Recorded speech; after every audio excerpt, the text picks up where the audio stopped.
வாழ்க்கையின் தத்துவங்கள். கர்நாடகா தர்மஸ்தலா கோவில் மர்ம மரணங்கள்.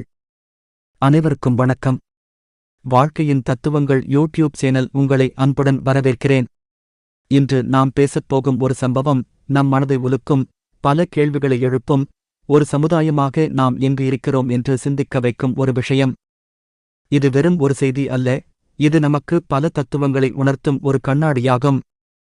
கர்நாடகாவில் உள்ள புகழ்பெற்ற தர்மஸ்தலா கோவில் ஆன்மீகமும் பக்தியும் நிறைந்த ஒரு புண்ணிய ஸ்தலம்.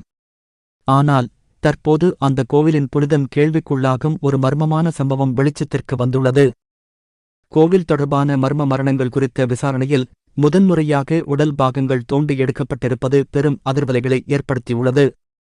இந்த வழக்கில் முக்கிய ஆதாரங்களாக அமைந்திருப்பது 100க்கும் மேற்பட்ட சிறுமிகள் மற்றும் பெண்கள் பாலியல் வன்கொடுமை செய்யப்பட்டு கொல்லப்பட்டதாகவும், அவர்களின் உடல்கள் கட்டாயப்படுத்தி புதைக்கப்பட்டதாகவும் ஒரு முன்னாள் கோவில் பணியாளர் முன்வைத்திருக்கும் குற்றச்சாட்டுகள். இந்த ஒரு தகவல் மட்டும் போதும் நம் மனதை எத்தனை துண்டுகளாக உடைக்கும் என்று சிந்தித்துப் பாருங்கள்.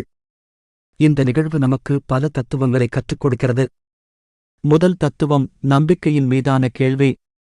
கோவில் போன்ற புண்ணிய ஸ்தலங்கள் நமக்கு பாதுகாப்பையும் மன அமைதியையும் நம்பிக்கையையும் கொடுக்கும் இடங்கள்.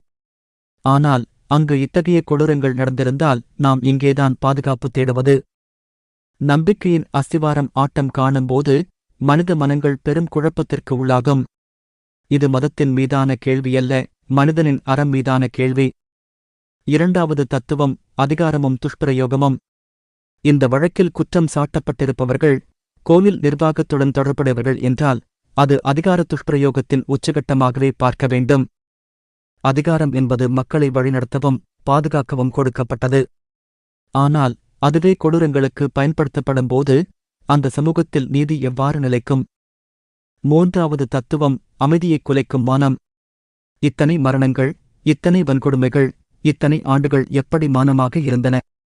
யார் அதற்கு துணை நின்றார்கள்?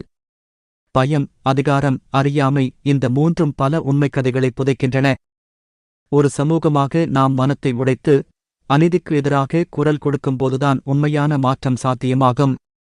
நான்காவது தத்துவம் பாதிப்புக்குள்ளானவர்கள் மீதான நமது பொறுப்பு. பாதிக்கப்பட்ட 100க்கும் மேற்பட்ட சிறுமிகள் மற்றும் பெண்கள், அவர்களின் குடும்பங்கள், இவர்களின் வலியை நாம் கற்பனை செய்யக்கூட முடியாது. ஒரு சமூகமாக இத்தகைய சம்பவங்கள் மீண்டும் நிகழாமல் தடுப்பதும் பாதிக்கப்பட்டவர்களுக்கு நீதி கிடைப்பதை உறுதி செய்வதும் நமது ஒவ்வொருவரின் பொறுப்பு. இந்த வழக்கு ஒரு தனிப்பட்ட சம்பவமாக மட்டும் பார்க்கப்படக்கூடாது. இது நம் சமுதாயத்தில் ஆழமாக புதைந்துள்ள சில பிரச்சினைகளின் வெளிப்பாடாகும். பாலியல் வன்கொடுமைகள், குழந்தைகளின் மீதான தாக்குதல்கள், அதிகார துஷ்பிரயோகம், இவை அனைத்தும் சமுதாயத்தின் ஒவ்வொரு அடுக்கிலும் ஊடுருவியிருக்கும் நச்சு. இந்த தர்மஸ்தலா கோயில் சம்பவம் நமக்கு உணர்த்துவது என்னவென்றால், வெளிச்சத்திற்கு வராத எத்தனையோ கொடுமைகள் இன்னும் புதைந்து கிடக்கலாம் என்பதுதான். நீதி நிலைநாட்டப்பட வேண்டும். குற்றவாளிகள் தண்டிக்கப்பட வேண்டும்.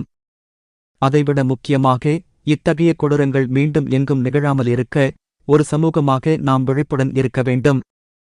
குழந்தைகளுக்கு பாதுகாப்பு அளிப்பதும், பெண்களுக்கு மரியாதை அளிப்பதும், அறநெறியைப் பேணுவதும், மதத்தின் பெயரால் நடக்கும் தவறுகளை கேள்வி கேட்பதும், இவை அனைத்தும் நமது கடமைகள்.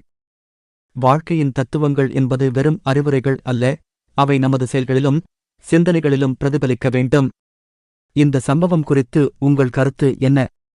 நீதி எப்படி நிலைநாட்டப்பட வேண்டுமென்று நீங்கள் நினைக்கிறீர்கள்?